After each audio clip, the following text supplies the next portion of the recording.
Alors qu'ils cartonnent sur TF1 et France 2, Nicolas Canteloup et Philippe Caverivière évoquent l'actualité internationale qui complexifie leur métier d'humoriste et les menaces qu'ils reçoivent. À la une du dernier numéro de Télé 2 Semaines, disponible depuis ce samedi 6 janvier, Nicolas Canteloup et Philippe Caverivière reviennent longuement sur leur amitié de 30 ans, sur leurs débuts et leur collaboration fructueuse.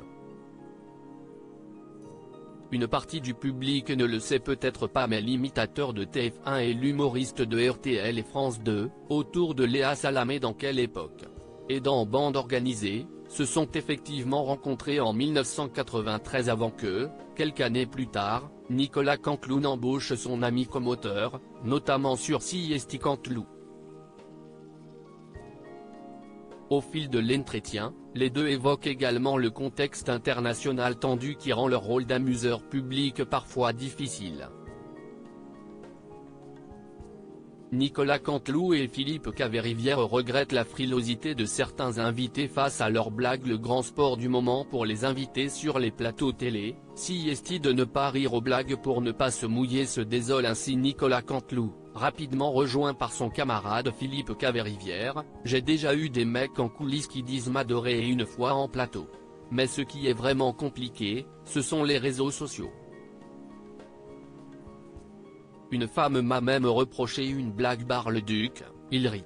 Je fais des vannes sur la guerre, les religions, les maladies, pas de problème, mais pour cette dame la limite si est-il la ville de Bar-le-Duc. À partir de là tu es détendu car tu comprends que tu ne plairas jamais à tout le monde.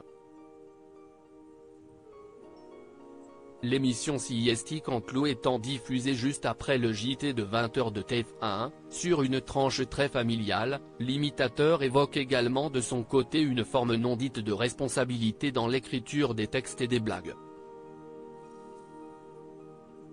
Philippe Caverivière menacé de mort et placé sous protection policière après une blague sur le Portugal. Malgré ce contexte tendu, Nicolas Canteloup salue l'humour sans filtre de son confrère et camarade. Philippe Caverivière va très loin et n'élude aucun sujet, même face à l'actualité du moment.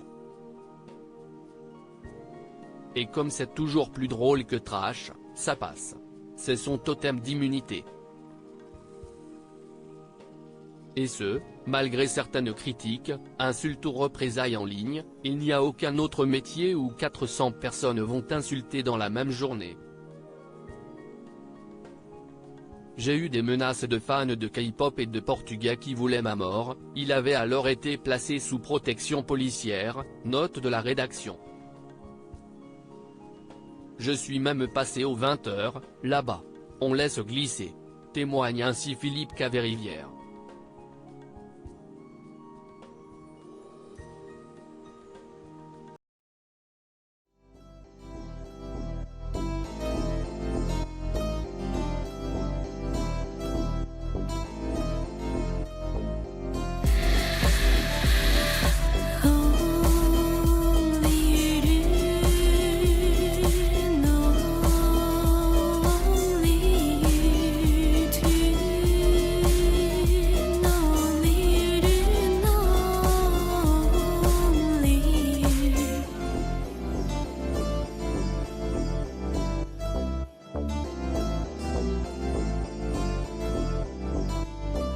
To